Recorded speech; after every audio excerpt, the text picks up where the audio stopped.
Hello everyone, नमस्कार दोस्तों। मैं पंडू सिका, आप सभी का मेरे इस यूट्यूब चैनल में स्वागत है दोस्तों। और आज का जो वीडियो है दोस्तों, ये है पास्ट सिंपल टेंस लेकिन पैसिव वॉइस का। तो दोस्तों, अगर आप मेरे चैनल पर नए हैं तो सबसे पहले तो मेरे चैनल को सब्सक्राइब कर लीजिए। एट द सेम टाइम दोस्तों, बेल आइकन को भी प्रेस कीजिए ताकि आपको लेटेस्ट अपडेट भी मिलता रहे। चलिए दोस्तों, वीडियो को स्टार्ट करते हैं। पैसिव वॉइस, जैसा कि आप भी जानते हैं,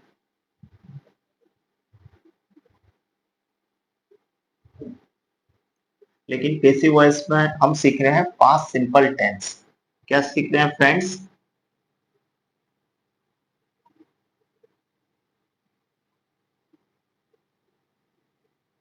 पास्ट सिंपल टेंस। हमने एक्टिव वॉइस में भी पास्ट सिंपल टेंस सीखा था। अब उसमें पैसिव वॉइस में भी हम पास्ट सिंपल टेंस सीख रहे हैं। जैसे मैं एक्टिव वॉइस में बोलता हूँ मैंने काम किया, ये मेरा एक्टिव वॉइस है। अब पैसिव वॉइस में क्या हो जाता है, मेरे द्वारा काम किया गया। ठीक है फ्रेंड्स, पास्ट में चेंज करने के लिए आपको पहले क्या सीखना पड़ेगा, फॉर्मुलेशन सीखना पड़ेगा, बनाना सीखना पड़ेगा कि कैसे बनाते हैं। जैसे ही आपको बनाना आ जाएगा उसके बाद आप चेंज कीजिए, आपको बहुत ही सरल लगेगा दोस्तों। तो वीडियो को देखते रहिए और सीखते रहिए। तो सबसे पहले हमारा आता है पहचान। पहचान बोलता है, हिंदी में हम पहले देखेंगे।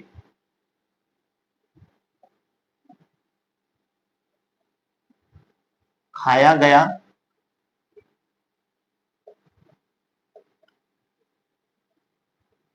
सोया गया,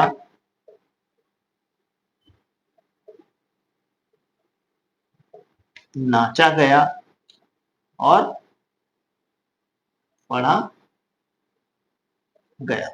ये हमारे हिंदी के सेंटेंस के आखिरी में आएगा दोस्तों। देखिए, खाया गया, सोया गया, नाचा गया, पढ़ा गया। अभी मैं सेंटेंस लिखूंगा, उस सेंटेंस के लास्ट में आपको ये मिलेगा। ठीक है फ्रेंड्स, तो हिंदी में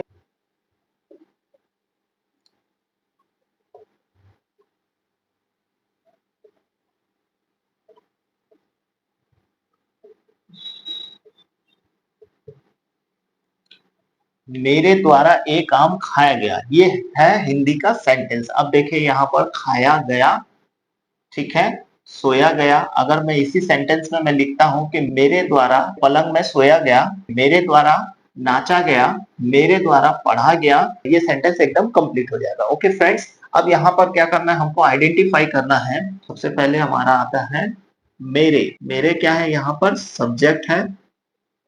उसके बाद द्वारा के लिए यूज करते हैं बाय। उसके बाद एक आम, एक आम मतलब ऑब्जेक्ट। पहले आपको इसको सजाना है। उसके बाद देखिए खाया, ये क्या है, वर्ब है। उसके बाद देखो गया के लिए लगेगा यहाँ पर वॉस और वर। अब इसको फॉर्मूले में हम सजाते हैं। फॉर्मूला कहता है हमारा, क्या बोलता है, object plus was were plus verb, लेकिन थर्ड फॉर्म प्लस बाय और प्लस यहाँ पर सब्जेक्ट। इस फॉर्मूले को हमको बहुत ही सिंपल तरीके से समझ लेना है, क्योंकि ये फॉर्मूले से ही हमको सेंटेंस को ट्रांसलेट करते जाना है। ओके फ्रेंड्स, क्योंकि आपको अगर ट्रांसलेट करना आ गया तो आप कोई भी सेंटेंस को ट्रांसलेट कर लेंगे, क्योंकि फॉर्मूला आपके दिमाग में फिट हो गया तो आप इजीली क्या कर लेंगे, ट्रांसलेट कर लेंगे। तो सबसे पहले फॉर्मूले को देखते हैं। फॉर्मूला कहता है कि object plus was were plus verb का third form plus by plus subject, ये हमारा फॉर्मूला होता है। अब इस फॉर्मूले में भी देखिए, मैंने ऊपर में लिखा है कि सब्जेक्ट लिखा है, बाय लिखा है, उसके बाद ऑब्जेक्ट लिखा है, फिर वर्ब लिखा है, फिर उसके बाद वॉस वर्ब। तो सबसे पहले हम क्लियर करते हैं ऑब्जेक्ट किसको बोलते हैं। तो ऑब्जेक्ट हमारे पास यहाँ पर देखिए, यहाँ पर अवेलेबल है हमारा ऑब्जेक्ट, ये हमारा ऑब्जेक्ट हो गया। उसके बाद देखिए यहाँ पर वॉस है और वर्ब, दोनों का यूज करना है। ठीक है, तो वो सेंटेंस के अकॉर्डिंग जाएगा। उसके बाद देखिए third form of the verb. तो इसमें देखिए वर्ब, वर्ब क्या होता है, थ्री टाइप्स के होते हैं। कौन कौन सा फॉर्म होता है, फर्स्ट फॉर्म आता है इसमें, सेकंड फॉर्म आता है और एक आता है थर्ड फॉर्म।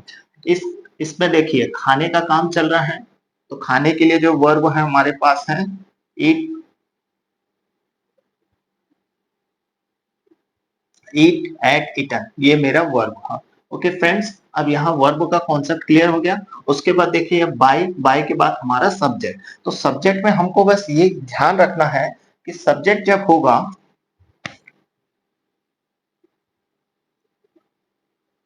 तो सब्जेक्ट क्या होता है, एक्टिव वॉइस का पैसिव वॉइस में चेंज हो जाता है। जैसे I, you, we, they, he, she और राम, ये हमारे सब्जेक्ट हैं। आई का क्या हो गया, मी।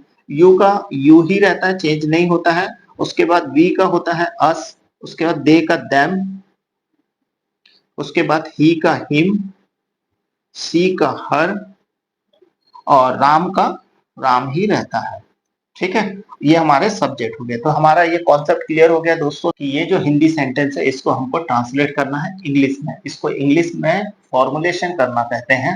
तो कैसे होगा, देखिए मेरे द्वारा एक आम खाया गया, एकदम सिंपल है। इसको करने के लिए आपको क्या चाहिए, ऑब्जेक्ट। तो ऑब्जेक्ट देखिए एक आम, तो इंग्लिश में एक आम को बोलते हैं ए मैंगो। ये हो गया हमारा ऑब्जेक्ट। ठीक है फ्रेंड, ये हो गया ऑब्जेक्ट। उसके बाद देखिए वॉस और वर, क्या लगाएंगे, वॉस लगाना है, वर लगाना है। तो वर कहाँ लगेगा और वॉस कहाँ लगेगा, अब इसका डाउट क्लियर करते हैं। तो देखिए यहाँ पर a mango, a man, A pencil, a book, A copy, जो भी ऐसा वर्ब है तो आपको क्या लगाना है, यहाँ पर वॉस लगाना है। ठीक है, तो हो गया। उसके बाद देखिए वर्ब का थर्ड फॉर्म, थर्ड फॉर्म बोल रहा है तो हम लोग को क्या यूज करना है, यहाँ पर इटन यूज करना है। हो गया, ये हमारा आ गया। उसके बाद वर्ब भी आ गया। उसके बाद हमको यूज करना है बाय। उसके बाद देखिए सब्जेक्ट, सब्जेक्ट में देखिए एक्टिव वॉइस में आई होता है तो आई का क्या हो जाता है, मी हो जाता है। ठीक है, तो हम यूज करेंगे मी। ये हमारा पहला सब्जेक्ट हो गया। इस सेंटेंस को बोलते हैं अफर्मेटिव सेंटेंस। ओके फ्रेंड्स, तो a mango was eaten by me हो गया। उसके बाद देखिए यहाँ पर क्या बोलेगा हिंदी में, क्या मेरे द्वारा एक आम खाया गया। तो क्या करना है आपको, वॉज को सामने में रखना है। उसके बाद ए मैंगो। उसके बाद इटन बाय मी। ठीक है, was a mango eaten by me, ये कौन सा सेंटेंस हो गया हमारा, इंट्रोगेटिव। क्या हो गया ये, इंट्रोगेटिव। ठीक है, अब इसके बाद क्या आता है, यहां बोलता है कि मेरे द्वारा एक आम खाया नहीं गया, क्या हो जाएगा, निगेटिव। तो निगेटिव बनाने के लिए हमको क्या करना है, फिर से वैसे करना है। ये जो सेंटेंस है देखिए ऊपर में जो सेंटेंस लिखा है इसमें बस क्या करना है हमको,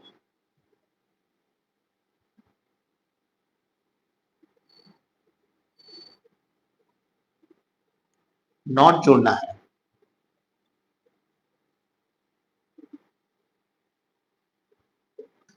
ये हो गया हमारा निगेटिव सेंटेंस।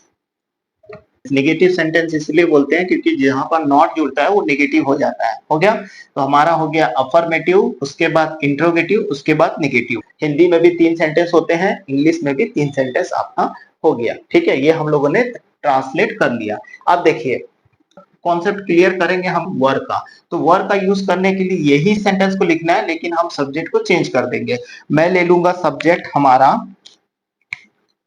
राम। ठीक है, और यहाँ पर हम लोग ने ए मैंगो लिखा है तो यहाँ पर हम यूज करेंगे, क्या यूज करेंगे, टू मैंगोस। ठीक है फ्रेंड, देखिए टू मैंगोस। जब टू मैंगोस बोलेगा तो आपको क्या यूज करना है, यहाँ पर वर। क्यों यूज करना है, क्योंकि ये एक से अधिक है। जब एक से अधिक रहेगा तो उसके लिए वर यूज करना है आपको।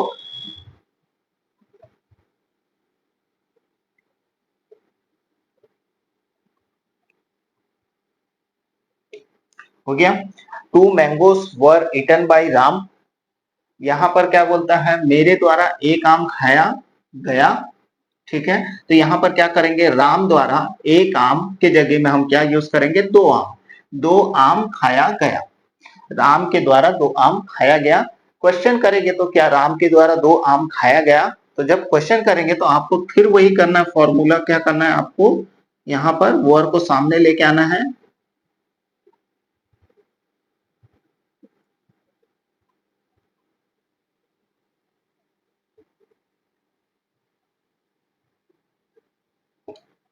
ये हमारा क्वेश्चन हो गया। Were two mangoes eaten by Ram. अब नेगेटिव में क्या बोलेगा, राम के द्वारा 2 आम खाया नहीं गया, तो क्या हो जाएगा यहाँ पर,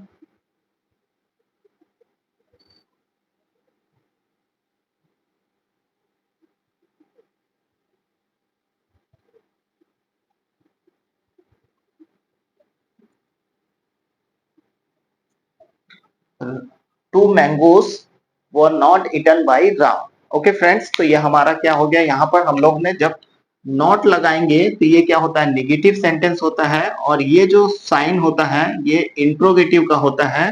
और उसके बाद देखिए ये जो लिखा रहता है इसमें देखिए ना तो नॉट है और ना तो क्वेश्चन है, तो ये क्या होता है हमारा अफर्मेटिव। 3 सेंटेंस हो गए दोस्तों। देखिए अफर्मेटिव, इंट्रोगेटिव, नेगेटिव। अब आती है दोस्तों, ये तो हम लोगों ने बना लिया। अब बनाने के बाद दोस्तों सबसे ज्यादा क्या है, जैसे खाना पकने के बाद खाना जरूरी है, तो सेंटेंस ट्रांसलेट करने के बाद, सेंटेंस फॉर्मुलेशन करने के बाद आपको बोलना बहुत जरूरी है दोस्तों, क्योंकि बोले बिना आप कोई भी भाषा नहीं सीख सकते। क्योंकि मैं भी तेलुगु सीख रहा हूँ, तो तेलुगु सीखने के लिए भी मुझे बोलना पड़ता है। अब मैं कैसे सीख रहा हूँ, मैं कैसे कर रहा हूँ, तो मैं भी ऐसे ही फॉर्मुलेशन करता हूँ, ऐसी सेंटेंस बनाता हूँ, उसके बाद बोलता हूँ। जैसे कि एक आध सेंटेंस मैं आपको बोलकर बता रहा हूँ। मी पेरू एमटी, आपका नाम क्या है, तो ना पेरू पंडुसिका, मेरा नाम पंडुसिका है। एला उन दी वीडियो फ्रेंड, चाला चाला बाउन दी वीडियो फ्रेंड। ओके, अगर आपको भी ऐसे ही सीखना है दोस्तों, तो आप ऐसे ही करके सीख सकते हैं भाषा को। पहले आप क्या करना है, आप लिखिए, उसके बाद क्या है बोलिए। जितना आप बोलेंगे तो उतनी आपकी भाषा में पकड़ भी आएगी और भाषा में मधुरता भी आएगी दोस्तों। क्योंकि मेरा ये अनुभव है, मेरा एक एक्सपीरियंस है कि आप ऐसे करके ही आप भाषा सीख सकते हैं। जब तक आप भाषा से फेमिलियर नहीं होते तब तक आपको बोझ लगेगा। जब आप भाषा से फेमिलियर हो जाते हैं, उससे जुड़ जाते हैं, आपको मजा आने लगता है, तो भाषा बहुत सरल हो जाता है दोस्तों। तो चलिए अब इसमें देखिए यहाँ पर हम यूज करेंगे सब्जेक्ट। यहाँ पर देखिए मी है, यू है, अस है, देम है, हिम है, हर है, और उसके बाद राम है। एक ही सेंटेंस को यूज करना है सभी सब्जेक्ट के साथ। और सबसे पहले वॉस का सेंटेंस आप प्रिपेयर कीजिए आप, इसलिए क्योंकि जैसे ही आपका वॉस का क्लियर हो जाएगा उसके बाद आप यूज करेंगे वर को। ठीक है, जैसा कि मैं आपको वॉस का बोलकर बता रहा हूँ। ए mango was eaten by me, was a mango eaten by me, A mango was not eaten by me. A mango was eaten bye you, was a mango eaten bye you, A mango was not eaten bye you. A mango was eaten by us, was a mango eaten by us, a mango was not eaten by us. A mango was eaten by them, was a mango eaten by them, a mango was not eaten by them. A mango was eaten by him, was a mango eaten by him, a mango was not eaten by him. A mango was eaten by her, was a mango eaten by her, a mango was not eaten by her. A mango was eaten by Ram, was a mango eaten by Ram, a mango was not eaten by Ram. तो देखिए दोस्तों, अगर आप ऐसे practice करेंगे, अगर ऐसे मेहनत करेंगे दोस्तों, तो आपकी फ्लुएंसी भी डेवलप होगी, आपका कम्युनिकेशन स्किल भी बढ़ेगा। सेकंड चीजें दोस्तों, आपकी इंग्लिश भी शानदार होगी, आपकी समझ भी बढ़ेगी। तो ये सब सारे चीजें एक साथ अगर आपको सीखना है दोस्तों, तो Sika.education को सब्सक्राइब कर लीजिए। एट द सेम टाइम दोस्तों बेल आइकन को भी प्रेस करना मत भूलिए। और वीडियो को देखने के लिए दोस्तों दिल से धन्यवाद। जय हिंद।